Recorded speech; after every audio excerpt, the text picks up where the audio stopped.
Hello and welcome to another live episode of the Alex Nitzberg Show. I'm Alex Nitzberg and today I'm going to be talking about some conservative lawmakers who are apparently advocating for basically a showdown over border security and using government funding or the withholding of government funding as a leverage play in order to force some border security. I'm also going to be talking about something that I should have mentioned on the show last week. So I'm actually going to start out with that. If I had realized it last week, I would have put it on that show, but I didn't. I also got some jokes for you at the end. So stay tuned for that. Thank you for joining. Don't forget to give it a thumbs up if you enjoy these shows. Subscribe to the channel and follow me on X. But let me go ahead and switch over here and go ahead and get started on that thing I mentioned. It's kind of a follow-up from last week. Okay, so last week, and if you didn't see this episode, you can go check it out. But basically, the summation is that Ohio Governor Mike DeWine, who is a Republican, vetoed a piece of common sense legislation that would have barred transgender surgeries for minors, transgender transition measures of all sorts, the hormones and puberty blockers for minors. It also had to do with protecting girls and women's sports, and he vetoed it, right? So, horrible move. He's a Republican. What the heck is he doing? But what I didn't tell you last week was Trump apparently blasted him on Truth Social. Here's this post where Trump said, DeWine has fallen to the radical left. No wonder he gets loudly booed in Ohio every time I introduce him at rallies. But I won't be introducing him anymore. I'm finished with this, quote, stiff. What was he thinking? Anyway, so you can see there, he's got some more there. But I just thought that was important to mention. Because I did talk about on the show last week how I said that Trump had endorsed DeWine's re-election bid in 2022. And that is true, but I didn't point out that he also blasted him here, so I thought that, that's something I should note. And also, I did want to clarify, when I was talking about Trump's endorsing of DeWine, and I mentioned how he had endorsed DeSantis. Well, DeWine, when Trump endorsed DeWine in 2022, I believe it was actually after DeWine had won the primary. DeWine had already won the primary, and then Trump endorsed him, but during the 2018 election for DeSantis, when Trump endorsed him, that was actually during the primary, and that probably actually helped him win the primary. Now, if you watch the show at all, you know that I am someone who prefers DeSantis over Trump in the GOP presidential primary this year.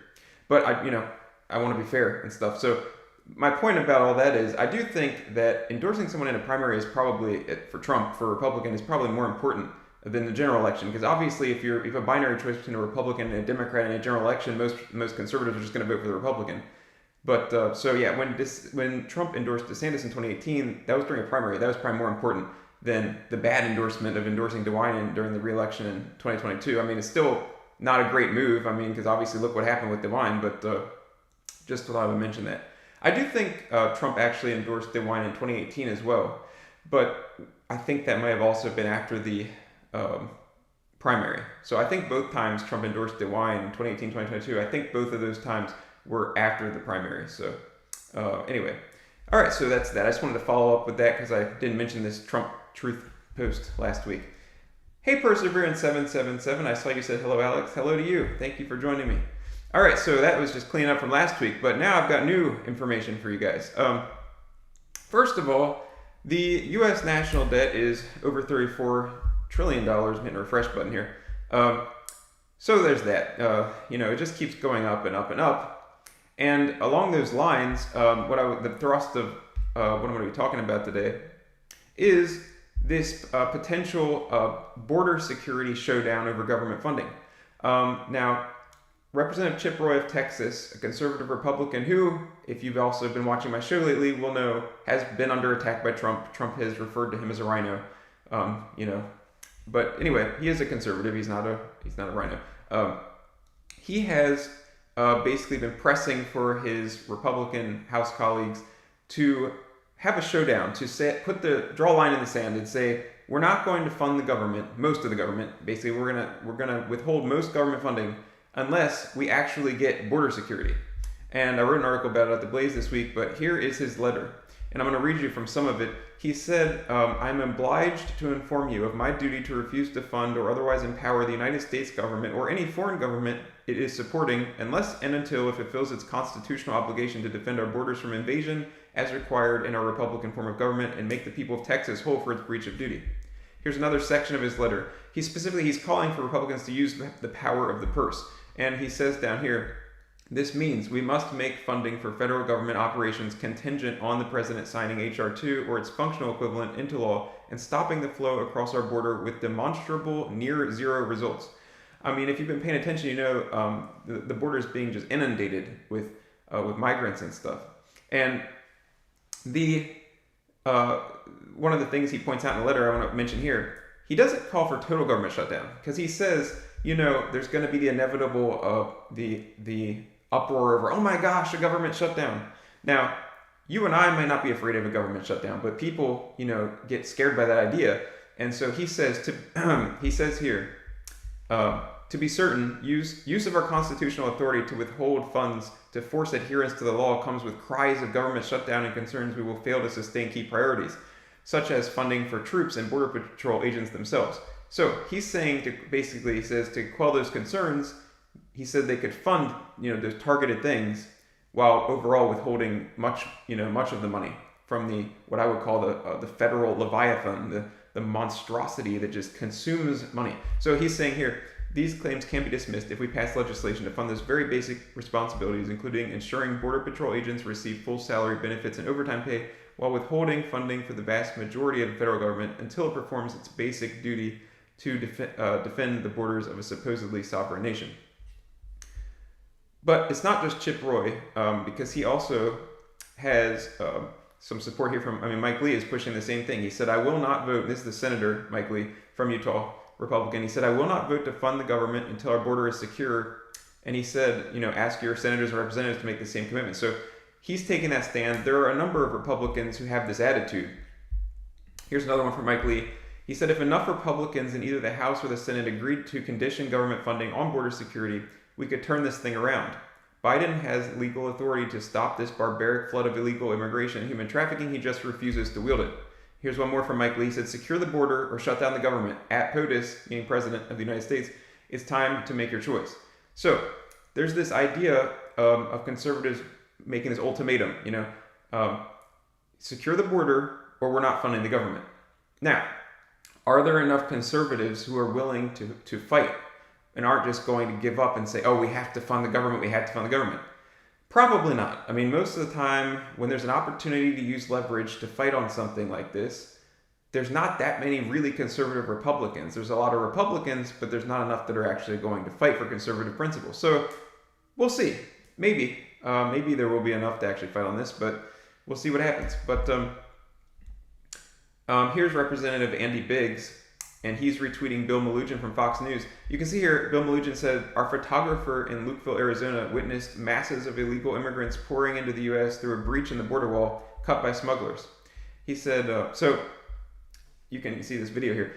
And Andy Biggs said, shut the border down, or we'll shut the government down. The clock is ticking. So like I said, there are some Republicans who are ready for this fight. Why is this important? Okay, so, I mean, if you're paying any attention to this at all, you know that it's not just hardworking people who are aspiring to be Americans, who are nice people that are coming through. Some of those, maybe even many of those, are probably coming through. But the problem with the lack of border security is the nefarious actors, the criminals, and those types of things. That's one of the major problems with this. So here is Chief Jason Owens of the U.S. Border Patrol. He's got a tweet here, and this tweet is from yesterday, from Friday. It says yesterday, so he's tweeting this on Friday, so I guess he's talking about Thursday, but he said yesterday U.S. BP agents in El Paso, Texas arrested an undocumented subject from El Salvador who was previously convicted for murder. And he said so far in fiscal year 2024, which is since October 1st, that's the beginning of the fiscal year, U.S. Border Patrol has arrested 10 subjects with homicide/murder convictions. And here's another tweet from the Chief Owens here. It says, U.S. Border Patrol agents in Laredo, Texas apprehended another undocumented subject convicted of sexual crime with a minor. So far, and just FYI, he tweeted this on January 2nd. But he was, on January 2nd when he tweeted it, says, so far in fiscal year 24, U.S. Border Patrol has apprehended at least 47 undocumented subjects with similar sexual offense convictions. And so, yeah, it's a public safety concern, right? You got to control who's coming in the country, because when people are coming in, for instance, they caught these guys, which is good. What if they hadn't caught them? And there probably are many like them who don't get caught. and then they come in here and they commit crimes. So this is not good. Now, another issue that is related to this is when it comes to the census, the counting of the people in the United States, and then the apportionment, determining how many House seats each state is going to get. Currently, illegal aliens are actually counted in the census and used for the apportionment base to determine how many seats each state gets in the House of Representatives. Because as you know, all 50 states get 2 senators, but places like California get many, many more House seats than places like Delaware, because Delaware doesn't have a large population and California does, and that's how they do the House seats. So check this out. This is at census.gov. What is apportionment? Apportionment is the process of dividing the 435 memberships or seats in the U.S. House of Representatives among the 50 states based on the apportionment, blah, blah, blah. Based on the apportionment, population counts from the decennial census. So who is included in the apportionment population counts? The apportionment population count for each of the 50 states includes the state's total resident population, and then they talk about, federal overseas employees. Now, look at this. Are unauthorized migrants included in the resident population counts? Yes, all people, citizens and non-citizens with a usual residence in the United States are included in the resident population for the census. So, that doesn't seem like a good plan, does it? Do you want California to have more representation because they have illegal immigrants than another state? Now, how many illegal immigrants are actually doing the census? I don't know. It seems like you would be incentivized not to do the census if you're an illegal immigrant, but I don't know. But the fact that this is even a thing, that it seems like it should be addressed. Here is, oh yeah, I want to mention this. So Trump actually tried to address this when he was president. He tried to basically make it so that illegal aliens are not part of the apportionment base. I'm gonna scroll down here a little bit. Here's a from his what is this called? It's a memorandum from this thing here. It says, for the purpose of the reapportionment of representatives following the 2020 census, it is the policy of the United States to exclude from the apportionment base aliens who are not in lawful immigration status under the immigration, blah, blah. So he tried to address this, and you can see down here in this memorandum, it says, current estimates suggest that one state is home to more than 2.2 million illegal aliens, constituting more than 6% of the state's entire population. Including these illegal aliens in the population of the state for the purpose of apportionment could result in the allocation of 2 or 3 more congressional seats than would otherwise be allocated. Of course, Biden came in, and on day 1 in office, like literally the first day in office, here we have this executive order, and it talks about basically undoing what Trump did, I guess, is what the point of this order was. It says, during the 2020 census, the president announced a policy that broke from this long tradition. It aimed to produce a different apportionment base, one that would, to the maximum extent feasible, exclude persons who are not in a lawful immigration status. So the Biden administration did not want to pursue what the Trump administration was pursuing, which is basically trying to make it so that citizens are counted for the determination of how many House seats each state gets. Here is Representative Warren Davidson. He is from Ohio, I believe. He's a Republican. He actually has legislation to fix this problem. It's really, I guess it's what it is. It's a proposed constitutional amendment to fix this problem. You can see he tweeted here, congressional districts should be drawn based on the population of U.S. citizens only. The census should specifically count U.S. citizens for apportionment of representation. Only U.S. citizens are represented by the U.S. Congress. And he says California has 5 to 7 extra members of Congress because the census uses the total population. Now he says I have legislation that would end that practice. Thomas Massie, who is a supporter of that proposed constitutional amendment, he said currently congressional districts are apportioned to the states based on the population of citizens and non-citizens, which gives states with numerous illegal aliens an advantage in the Congress and in the Electoral College. So, yeah, you know what? That's true. I didn't even discuss the Electoral College, but yeah. So obviously, when you're running for president, if you win a state, you get the electoral votes, and a state like California has more electoral votes. So yeah, that's true. Actually, it does impact that as well. So that is a good point. Here is the proposed constitutional amendment. It just basically, here you go, you can see right here, representatives shall be apportioned among the several states according to their respective numbers, which shall be determined by counting the number of persons in each state who are citizens of the United States. So let me know in the comments, do you think this is a no-brainer? We shouldn't be counting illegal aliens when determining how much representation people get in Congress. Do you agree with me that that is a good idea and that perhaps we should implement this constitutional amendment? Let me know what you think. But that's that. So I got some other news before we go here today. First of all, CNN and Fox News are having events that are going to clash. Specifically, Fox News is going to have a Trump town hall. At the same time, the CNN is having a presidential primary debate. Now, Trump was eligible for the CNN debate, apparently is not doing it, because Nikki Haley and Ron DeSantis are going to be doing a presidential primary debate, GOP presidential primary debate, on CNN at exactly the same time that Trump is doing they're both live, doing a live Fox News town hall. So once again, Trump not going to debate. In case you haven't been keeping score here, there was 4 Republican National Committee affiliated GOP presidential primary debates last year. Trump did not attend any of them. And now, like I said, there's a CNN debate in Iowa, and that's going to not have Trump. Trump's going to be doing they're both like at 9 o'clock at night. So you can see here the first CNN debate will take place at 9 p.m. Eastern Time, January 10th. And over here you can see that Fox News Channel will present a live town hall with former President Donald Trump in Des Moines, Iowa on January 10th from 9 to 10. So that's going to be some content clashing there. And once again, Trump's not going to be involved in the debate. Now, does Trump need to do the debate? Obviously not. He's crushing everybody, and it looks like he's probably going to win the Republican presidential primary. But, it would obviously be more interesting if he would do the debate. And I actually, I wish he would do the debate, but like if I was his political advisor, I would probably say, why bother? But anyway, I am not his political advisor, and I wish he would do the debates. But, all right, so here is the primary calendar. On January 15th, which is only less than 2 weeks away, it's going to be the Iowa Republican Caucus, the first contest in the 2024 Republican presidential nominating contest process. It's going to be the first contest in that process. And then later this month, the New Hampshire primary is going to be the second one. Interestingly, if you look back in Iowa, like in 2016, Ted Cruz won the Iowa Republican presidential primary. But obviously, Trump went on to win the whole thing. So, it doesn't necessarily matter. Like, even if DeSantis managed to pull out a win in Iowa, and I hope he does, but I don't necessarily know they will. But even if he managed to pull out the win there, that actually doesn't necessarily mean anything. I mean, it's good. It's better than not winning, but Trump will probably still end up winning. But yeah, so that's what's coming up for this month. Iowa and New Hampshire are coming up.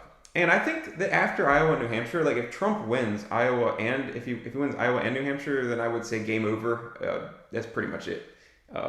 If DeSantis wins Iowa, maybe he's given himself a shot. But if Trump just wins Iowa and New Hampshire, that's pretty much going to be it, I think.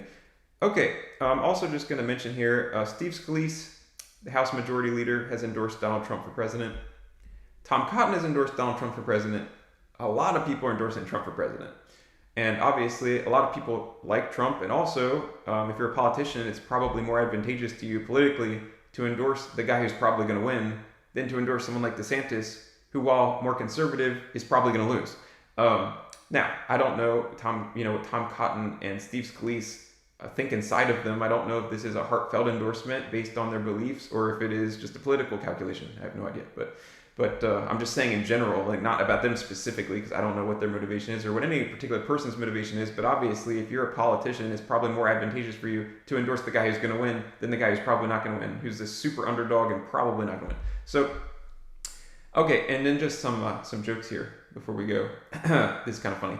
The only thing flat earthers fear is sphere itself. Get it? Sphere? So, kind of a political joke in the sense that the quote is from the political origin there.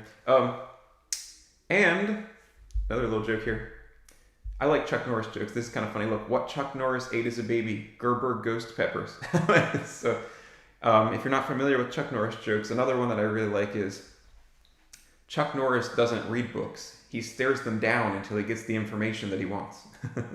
Let's see. Another Chuck Norris joke that's pretty good is Chuck Norris doesn't do push-ups. He pushes the earth down.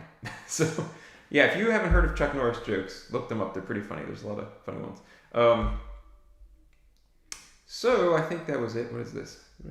Oh yeah, I just want to remind you, if you haven't already, follow me on X, the platform previously known as Twitter. Please go ahead and do that. Also, don't forget to give this a thumbs up and subscribe to this channel if you haven't already. Also, let's see here. Yeah, so thank you everybody for watching this episode. You can join me next week. I say at 3:30, as you can see I was on late today, but around 3:30 on Saturdays for live streams, and sometimes I have non-live streams in the middle of the week. But thank you for watching. Have a great rest of your weekend, and I will see you next Saturday. Bye-bye.